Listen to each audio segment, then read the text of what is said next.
In wildlife photography, we come across a lot of situations where sometimes the subject comes very close to us. Now, irrespective of the kind of lens what we are carrying, it could be an 800 millimeter, 600 mm, 500, 400, or for that matter 70, 200, 100, 400, 150, 600. I mean, like, you consider any lens what you have, irrespective of the lens. Now, this is more about how far or how close the subject comes. Let's talk about those situations where the subject is extremely close to us and we are not able to get a good composition when it comes to trying to cover the entire subject, your entire animal. That's absolutely fine. So, again, this is where we break the rules, where we don't have to show the entire subject. Extreme close-up shots. Have a look at this spotted deer. So, I was shooting with my 800 millimeter, or rather it was the 400 millimeter with a 2x converter. So, I was extremely close up and there was no way I can get the complete spotted deer. So, here in this image if you see, I waited for the spotted deer to preen itself, like then the extreme close up, and then the very important thing is to get the catch light, the eye contact. So, this with a nice green background, extreme close up, I was able to get it basically like trying to preen its back. This is a good one which I like. So, this way you can chop off the edges, you can chop off the parts of your subject. As I said, no need to show the entire image. Let's look at the next one. This was photographed at Masai Mara, the zebra. Again, this is an 800 millimeter, which is a 400 millimeter into 2x converter. Here I wanted to capture the patterns of the zebra. Now, when you're trying to capture these extreme close-ups, even you can think of situations as to where you can use these images, where you can use these photographs. So, you can start creating patterns of the animals or the mammals what you photograph, just the skin pattern, extreme close-up. So, this is the series I started and this is the zebra. So, extreme close-up, the patterns, absolutely brilliant. Let's look at the next one. Now, in this situation, the tiger was sitting very close to us. So, it was a little bit down, the tiger sitting. Again, with the 800 millimeter, I was just able to shoot the body parts of the tiger. Cannot get the whole tiger in the frame, but that's okay. So, here as you can see, I waited for the tiger. Of course, the other thing is the tiger was not even looking at us. The tiger was facing on the other side. So, how do you make creative images when the tiger is not even looking at you? Here, as you can see, what I have done is an extreme close-up and just the right portion of the ear I have included. Now, it's not easy to notice this spotlights what we call. The headlights on the ear of the tiger, the white patch, it's not commonly seen because sometimes the ears are flat and down. So, here the tiger was a little alert with the ears up, extreme close, just compose only part of the tiger ear, and this is the kind of composition what I was able to make. And then during my recent visit to Borneo in Indonesia, so I came across the orangutans. So, here again the orangutans, like, we get to shoot them at extreme close up range. Again, I went creative, just show the body parts. So, here in this situation if you see, I tried to capture just the hands, just the legs.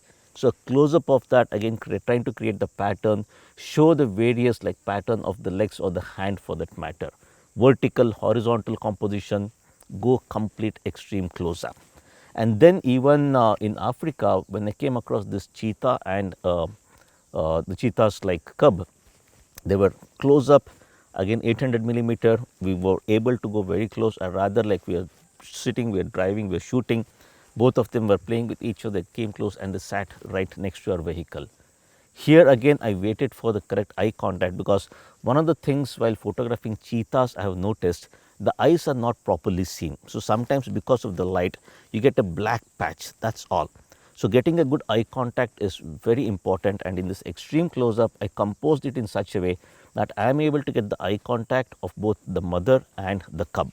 So, again a very tight crop, but absolutely fantastic for me. And then moving on to the elephants. Now, the other problem with elephants is they being so huge, massive, and if you are going around with a lens like 800 millimeter, what do? There is no way you can capture the entire elephant, especially when they tend to come very close to you. Now, in this case, again I just started shooting body parts, so the tusks.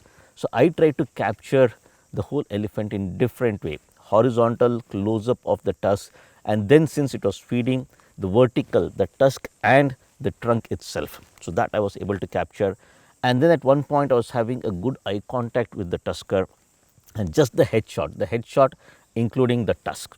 And then the next part what I did, so this was in Corbett, this particular image, where the behavioral aspect of the elephant, if you try to understand, so when they are trying to feed on the grass, what they do is they kick the grass with the leg, and then once the grass is loosened up, it takes its trunk and it just like captures it, it just catches the grass with its trunk and then it feeds. So here if you see, I got that close up, extreme close up of just the trunk and then holding the grass and pulling it out. And then again similar kind of an image of the trunk and then both horizontal and vertical. So if you see, these are the different kind of compositions you can make when you are very close to an elephant. No way you can get the complete elephant with an 800 millimeter. And finally, one of my personal favorites, tiger.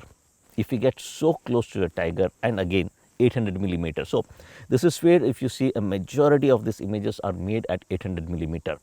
And I get a lot of these questions saying like, you do wildlife photography, mammal photography with 800 millimeter.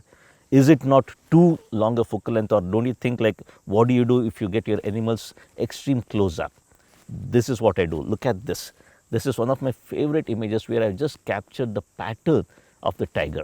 The skin, if you see the stripes with the background of the yellowish skin, beautiful. So this is how break the rules of composition. You don't have to show the entire subject. And other thing is like, avoid just cropping part of the subject. I mean, just the leg gets chopped off. Not a good composition. Extreme close up, go in just the body parts, left, right, back, the tail, just the paw. I mean, there are different kind of body parts what you can capture when they are cooperative and you are extremely close up to your subject. So the next time you are quite close to the subject, or if you are having a long focal length and you are not capturing the entire subject, don't worry, do not stop shooting. Go extreme close and then shoot the body parts and get these extreme close up images.